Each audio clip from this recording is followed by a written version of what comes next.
बिस्मिल्लाहिर्रहमानिर्रहीम। स्टार्ट करते हैं जल्दी जल्दी कैटसन के चैप्टर 38 को। इंट्रोडक्शन में ये बताया हुआ है कि थायराइड दो तरह के हार्मोन रिलीज करता है, एक आयोडीन कंटेनिंग अमाइनो एसिड्स, इसमें थायरोक्सिन और ट्राईआयोडोथायरोनिन आते हैं, और दूसरा कैल्सिटोनिन। कैल्सिटोनिन एक पेप्टाइड है जो कि कैल्शियम की रेगुलेशन में इन्वॉल्व है, तो इसलिए उसको इस चैप्टर में नहीं बल्कि चैप्टर 42 में डिस्कस करेंगे। तो इस चैप्टर में हम लोग थायरोक्सिन और ट्राईआयोडोथायरोनिन वगैरह को स्टडी करेंगे।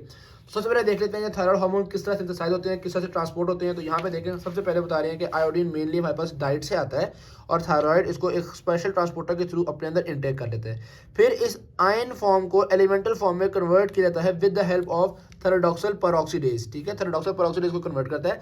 अब ये तैयार हो गया है एलिमेंटल फॉर्म में, ताकि इसको अमाइनो एसिड में ऐड किया जा सके। आपके पास एक बहुत बड़ी सी प्रोटीन होती है जिसका नाम होता है थायरोग्लोबुलिन। इस थायरोग्लोबुलिन के अंदर मल्टीपल अमाइनो एसिड्स मौजूद होते हैं। इन अमाइनो एसिड्स के अंदर उस आयोडीन को डाला जाता है, तो किसी अमाइनो एसिड के ऊपर 2 आयोडीन लग जाते हैं, इसका नाम बन जाता है डाईआयोडोटायरोसिन, और किसी के ऊपर 1 आयोडीन लग जाता है, इसका नाम होता है मोनोआयोडोटायरोसिन। ठीक है, इनके ऊपर मैंने 2 लगा दिए हैं। अब होगा बेसिकली क्या, ये फर्दर अंदर फ्यूज कर देंगे। अगर एक डाईआयोडोटायरोसिन एक और डाईआयोडोटायरोसिन के साथ बन मिल गया तो ये एक ऐसा हार्मोन बनेगा जिसके अंदर 4 आ गए, तो इसको कहते हैं T4, या इसका दूसरा नाम थायरोक्सिन भी है। सही के बाद, और अगर एक डाईआयोडोटायरोसिन यानी कि DIT एक मोनोआयोडोटायरोसिन यानी कि MIT के साथ फ्यूज कर गया तो ये दोनों मिलकर बनाएंगे T3 which is also called as triiodothyronine. दोनों की बात, अब वंस ये बन गए हैं उसके बाद इसका प्रोटियोलिसिस किया जाएगा, यानी कि ये टूटेगा और थायरोग्लोबुलिन के टूटने से ये T3 और T4 जो हैं ये रिलीज हो जाएंगे। तो यहाँ पे ये लिबरेट हो गए और रिलीज होने के बाद इनको थायराइड ग्लैंड से जरूरत के वक्त पे रिलीज कर दिया जाएगा। अब ब्लड के अंदर ये T4 T3 दोनों की होते हैं, लेकिन वहाँ पे अक्सर T4 को T3 के अंदर कन्वर्ट कर दिया जाता है। ओवरऑल सारे प्रोसेस को रेगुलेट करने के लिए आपके पास थायराइड स्टिमुलेटिंग हार्मोन होता है जो कि पिट्यूटरी ग्लैंड से आ रहा होता है। ये रेगुलेट कर रहा होता है कि 2 जगहों पे 2 स्टेप पे रेगुलेट करता है। एक तो ये रिलीज के वक्त रेगुलेट कर रहा होता है, यानी कि ये कंट्रोल करता है रिलीज को, और दूसरा आयोडीन के अपटेक को भी ये रेगुलेट कर रहा होता है। बाज़ औक़ात ये बीमारी हो जाती है कि बॉडी एक ऐसी एंटीबॉडीज़ बनाती है जो थायराइड स्टिमुलेटिव हार्मोन के रिसेप्टर्स पे अटैच होती चली जाएंगी, और ये एंटीबॉडीज़ बेतहाशा हार्मोन रिलीज करवा देती हैं। इस बीमारी को हम कहते हैं ग्रेव्स डिजीज। इसकी वजह से थायरोटॉक्सिक कॉसेस हो जाता है, यानी कि बहुत ज़्यादा थायराइड हार्मोन हो गया। क्योंकि नॉर्मली तो जब थायराइड हार्मोन रिलीज होता है वो नेगेटिव फीडबैक के थ्रू थायराइड स्टिमुलेटिव हार्मोन को रोक देता है, लेकिन अब ये होगा कि ये रिलीज हो ही जा रहा है, दूसरी तरफ आपकी एंटीबॉडीज बनती जा रही हैं और मजीद हार्मोन को रिलीज करने की तरफ मजबूर करती चली जा रही हैं। तो ये होगी Graves disease which is hyperthyroidism disorder. दोनों की बात। अच्छा, अब ये जो T4 या T3 ब्लड के अंदर रिलीज हो गए हैं, इनमें बता रहे हैं कि T3 जो होता है वो 10 टाइम्स मोर पोटेंट होता है, यानी 1 milligram T3 is equal to 10 milligram of T4। तो आपकी बॉडी को भी पता है, आपकी बॉडी कहती है यार अगर T3 इतना काम का है तो हम T4 को क्यों ना T3 में कन्वर्ट कर लें। तो या तो टारगेट सेल्स में या लिवर में या किडनी में ये T4 ज़्यादातर ब्लड का T4 T3 के अंदर कन्वर्ट कर लिया जाता है।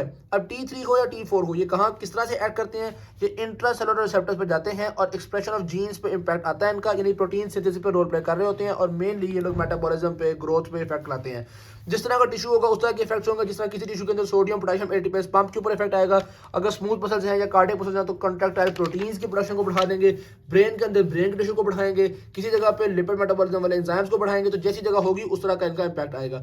अच्छा, इंट्रासेलुलर रिसेप्टर्स के अलावा T3 के कुछ मेम्ब्रेन वाले रिसेप्टर्स भी होते हैं जिसके ऊपर ये इफेक्ट करता है। ओवरऑल थायराइड हार्मोन के क्या इफेक्ट्स होते हैं, तकरीबन हर ऑर्गन सिस्टम के ऊपर कोई इफेक्ट आ रहे होते हैं। मेन इफेक्ट्स ये है, ये बेसिकली मेटाबॉलिज्म को, हीट को, हर चीज़ को बढ़ा रहा होता है। ठीक है, तो हाइपर थायराइडिज्म के अंदर वार्म हो जाएगा बंदा, हीट इंटॉलरेंस, स्वेटिंग वगैरह हो रही है, हार्ट रेट तेज हो गया है, भूख बढ़ गई है, वेट लॉस होता चला जा रहा है, और आंखें भी बाहर आ गई है, डेले बाहर आए थे जिसको हम एक्सोफ्थाल्मोस कहते हैं। कुछ और बातें भी लिखी है मैंने, मेन बातें बता दी हैं। और हाइपोथायराइडिज्म में क्या होना शुरू होता है, सब कुछ चलना, कूल एंड कामी स्किन होना शुरू हो जाती है, कोल्ड इंटॉलरेंस हो जाती है बंदे को, बड़ा ठंडा पड़ गया बंदा, वेट गेन हो रहा है, हार्ट बीट कम हो गई है, ब्रेडिकार्डिया, स्ट्रोक वॉल्यूम वगैरह कम हो गया है, भूख भी कम लग रही है, वेट गेन है, ड्रॉपिंग ऑफ आईलेट्स, आंखें भी सुस्त हो गई हैं, रिफ्लेक्सेस भी डिक्रीज हो जाते हैं, वेयर वहाँ पे रिफ्लेक्सेस इंक्रीज हो गए, सारा कुछ सुस्त हो जाता है। सही की बात। अब अगर सारा कुछ सुस्त हो गया तो उसको ट्रीट करने के लिए हम लोग सिंथेटिक थायराइड हार्मोन्स दे सकते हैं।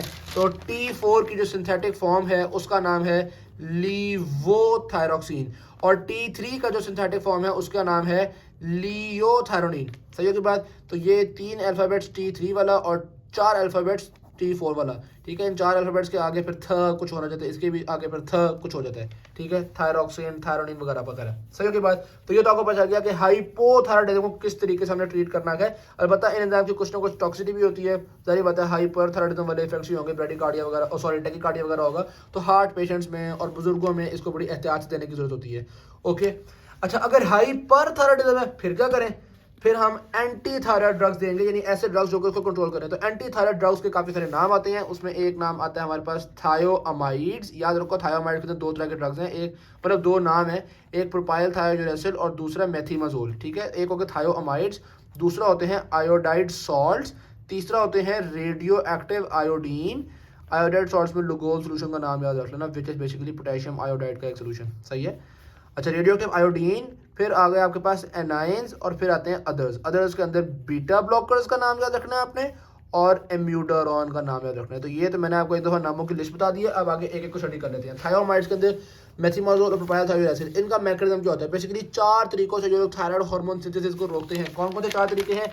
नंबर 1, इसकी जो पेरोक्सीडेज वाला रिएक्शन था इसको इनहिबिट करते हैं। नंबर 2, जो एलिमेंटल आयोडीन अंदर गई थी इस ऑर्गेनाइफिकेशन को रोकते हैं। नंबर 3, ये जो मोनो आयोटायरोसिन और डाई आयोटायरोसिन मिल के T3 और T4 बने थे इसको भी रोकते हैं। और नंबर 4, पेरिफेरी के अंदर T4 की जो T3 में कन्वर्जन हुई थी इसको भी रोकते हैं। समझो की बात? तो ये सिंथेसिस को भी रोक रहे हैं और इस कन्वर्जन को भी रोक रहे हैं, लेकिन रिलीज करने को नहीं रोकते। तो बेसिकली होता ये है कि ऑलरेडी थायराइड ग्लैंड के अंदर जो हार्मोन्स बने हुए हैं वो तो रिलीज होते रहेंगे। तो जब वो अंदर जो ऑलरेडी बने हुए हैं वो ख़त्म होंगे तब जाके बेसिकली इसका सही वाला असर आएगा बॉडी के ऊपर। तो इसीलिए हम कहते हैं कि इसको फुली इफेक्टिव होने में तकरीबन 3 से 4 हफ्ते लग जाते हैं। प्रेगनेंसी में आपने एहतियात करनी है, क्योंकि मेथिमाजोल ख़ास तौर में फर्स्ट ट्राइमेस्टर में मेथिमाजोल देंगे तो वो एक टेराटोजेनिक है, इसलिए प्रेगनेंसी के अंदर आप लोग प्रोपाइल थायोजुरेसिल देते हो। अलबत्ता प्रोपाइल थायोजुरेसिल इतना शरीफ नहीं है, ये भी हेपेटोटॉक्सिसिटी कॉज करता है। तो अगर इससे खतरा हो तो पहले ट्राइमेस्टर में तो जो मर्जी हो जाए आपने प्रोपाइल थायोजुरेसिल ही देना है। अलबत्ता दूसरे और तीसरे ट्राइमेस्टर में हम लोग कहते हैं चलो बच्चे के ऑर्गन वगैरह तो बन ही गए होंगे, अब बेचारा क्या ही टेराटोजेनिसिटी करवाएगा, तो दूसरे और तीसरे ट्राइमेस्टर में हम मेथिमाजोल दे सकते हैं। और लैक्टेशन वगैरह के अंदर भी प्रोपाइल थायोजुरेसिल ही देना है, क्योंकि प्रोपाइल थायोजुरेसिल ना प्लेसेंटा क्रॉस करता है ना मिल्क के अंदर जाता है। सही होगी बात। इनके साइड इफेक्ट्स की बात की जाए थायोमाइड्स की, तो स्किन रैश कॉज कर रहे हैं, स्वेयर रिएक्शंस, वेस्कुलाइटिस, ग्रेनुलोसाइटोसिस एक इंपॉर्टेंट साइड इफेक्ट है, उसके अलावा लिवर डिसफंक्शन वगैरह ब्ला ब्ला ब्ला। नेक्स्ट आते हैं आयोडाइड सॉल्ट्स। और वैसे तो आयोडीन आपके थायराइड हार्मोन के बनाने में रोल प्ले करती है, लेकिन आयोडाइड सॉल्ट्स जो होते हैं या आयोडीन जो है वो कई दफ़ा हाइपोथायराइडिज्म भी कॉज करती है। तो होता बेसिकली ये है, जब हम बहुत हैवी डोज ऑफ आयोडीन या आयोडाइन सॉल्ट्स देते हैं तो आप ये हाइपोथायराइडिज्म होना शुरू होता है, यानी बहुत हैवी डोज देने से थायराइड इनहिबिट हो जाता है। इसको हम कहते हैं वुल्फ-चाइकोफ इफेक्ट। वैसे वुल्फ-चाइकोफ इफेक्ट मिनी कार्ड में लिखा हुआ नहीं है, लेकिन बार पता होना चाहिए आपको कि जब बहुत हैवी डोज देते हैं तो वो आर्जी तौर पे थायराइड ग्लैंड हार्मोन्स की रिलीज को रोक देता है। वो कहता है अच्छा इतनी ज़्यादा आयोडीन आ रही है, लगता है बॉडी बड़ी सेट है, तो T3 और T4 की रिलीज जो होती है वो कम हो जाती है। अब चूंकि यहाँ पे डायरेक्टली रिलीज को हमने इफेक्ट किया इसलिए जल्दी इफेक्ट आ जाएगा। पहले 3 से 4 हफ्ते में आ रहा था, यहाँ पे 2 to 7 डेज के अंदर अंदर इफेक्ट आ जाता है। लेकिन बहुत जल्दी थायराइड ग्लैंड को अंदाजा हो जाता है कि यार ये जो आयोडीन इतना ज़्यादा आ गया ये कुछ धोखा ही दे रहा है, बॉडी में तो हालात कुछ और ही हैं। तो बहुत जल्दी ये स्केप कर जाता है उस वुल्फ-चाइकोफ इफेक्ट से और दोबारा नॉर्मल रिलीज शुरू कर जाता है। स्केप होने की वजह बेसिकली रिसेप्टर्स का कम हो जाना हो जाए। तो हम लोग इसको यानी कि आर्जी तौर पे ही इस्तेमाल कर सकते हैं। किसी सर्जरी से पहले अगर हम चाह रहे हैं कि थायराइड की अंदर ब्लड सप्लाई थोड़ी कम हो जाए ताकि सर्जरी के दौरान चीरा काटी में ज़्यादा ब्लड लॉस ना हो, तो सर्जिकल रिसेक्शन से पहले यूज़ कर सकते हैं। या अगर थायराइड स्टॉर्म हो जाए, थायराइड स्टॉर्म एक इमरजेंसी सिचुएशन होती है जिसमें बहुत ज़्यादा thyroid gland thyroid hormone release हो जाते हैं, तो थायराइड स्टॉर्म वगैरह के अंदर हम लोग ये आयोडाइड सॉल्ट या आयोडीन को इस्तेमाल कर सकते हैं। ओके होगी बात। नेक्स्ट रेडियो एक्टिव आयोडीन, यानी हमने आयोडीन दे दिया लेकिन रेडियो एक्टिविटी वाली। तो होगा ये कि जब हम आयोडीन देंगे तो बाकी बॉडी को इतना नुकसान नहीं होगा, क्योंकि थायराइड जो है वो सारी आयोडीन को अपने जमा कर लेता है। तो आयोडीन थायराइड के अंदर जमा हो जाएगी और वो तो रेडियो एक्टिव आयोडीन थी, इसलिए वो थायराइड ग्लैंड को तबाह करना शुरू कर देगी। तो ये जब तबाही होगी तो ये परमानेंट क्योर है, यानी आपने बगैर सर्जरी के ही थायराइड ग्लैंड को तबाह कर लिया। अलबत्ता प्रेग्नेंट या लैक्टेटिंग फीमेल्स को तो खुदा का वास्ता है ना देना। सही होगी बात। अच्छा, पिछले दोनों जो थे ना वो आर्जी इलाज थे, यानी कि ये वाला तो आपको देते रहना पड़ेगा, ये वाला चाहे आप देते भी रहो, लेकिन थायराइड ग्लैंड ने एस्केप कर लिया था, लेकिन ये बड़ा परमानेंट इलाज है। एनाइन इनहिबिटर्स, ये बेसिकली आयोडीन के जो अपटेक हो रहा था यहाँ पे कॉम्पिटिटिव इनहिबिटर होते हैं, यानी कि ये भी इसी के थ्रू इनटेक होते हैं। तो जारी बात है आयोडीन का जो इनटेक है वो इनहिबिट हो जाएगा इनकी वजह से, लेकिन इनकी जो इफेक्टिवनेस है वो अनप्रिडिक्टेबल है, कभी होते हैं कभी नहीं होते, और ऊपर से इनकी कुछ टॉक्सिसिटी भी जिसकी वजह से हम क्लिनिकली इसको बहुत रेयरली यूज़ कर रहे होते हैं। अदर ड्रग्स में बीटा ब्लॉकर का जिक्र किया जाए तो बीटा ब्लॉकर्स एक तो सीधी सी बात है जो सिम्टम्स हैं हाइपरथायराइडिज्म के, ये टैकीकार्डिया वगैरह, इन सिम्टम्स को ट्रीट करेंगे। और दूसरा वैसे T3 की कन्वर्जन को भी रोकते हैं, तो it inhibits the conversion of T4 into T3, तो यानी डायरेक्टली भी थायराइड हार्मोन को रोक रहे हैं।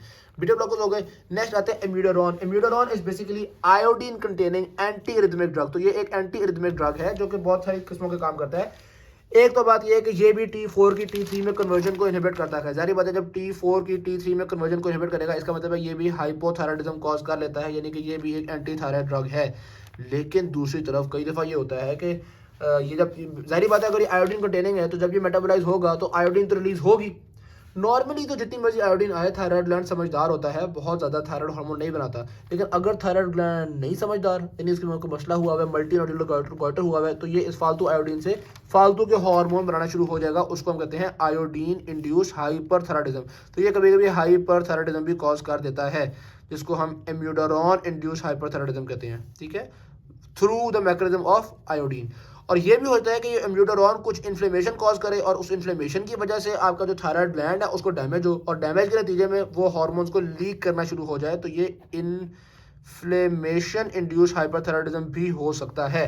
तो यानी कि इम्यूडारॉन हाइपरथायराइडिज्म भी कर सकता है, हाइपोथायराइडिज्म भी कर सकता है। और अगर इसके कोई नतायज बुरे किस्म के आ रहे हैं तो उसको कंट्रोल कैसे किया जाए भाई? अगर तो हाइपोथायराइडिज्म हो रहा है तो आप थायराइड हार्मोन दे दो, जैसा कि लिवोथायरोक्सिन, ठीक है। अगर आयोडीन इंड्यूस हाइपरथायराइडिज्म हो रहा है तो इसको ट्रीट करने के लिए थायोअमाइड दे दो, कोई एंटी थायराइड ही देना, जैसी बात है। और अगर इन्फ्लेमेशन हो रही है तो इन्फ्लेमेशन को ट्रीट करने के लिए आप एंटी इन्फ्लेमेटरी दे दो, जैसा कि कॉर्टिकोस्टेरॉइड्स यानी कि स्टेरॉइड वगैरह देना शुरू कर देते हैं। डर के बाद उसके अलावा जो आप लोग सीटी स्कैन वगैरह में रेडियो कंट्रास्ट यूज़ करते हो, कुछ आयोडीनेटेड रेडियो कंट्रास्ट T4 की T3 वाली कन्वर्जन को भी रोकने के लिए इस्तेमाल हो सकते हैं, यानी एज एंटी थायराइड भी यूज़ हो सकते हैं। Thank you very much. Video अच्छी लगी शेयर जरूर कीजिएगा, चैनल को सब्सक्राइब कीजिएगा। अल्लाह हाफिज़।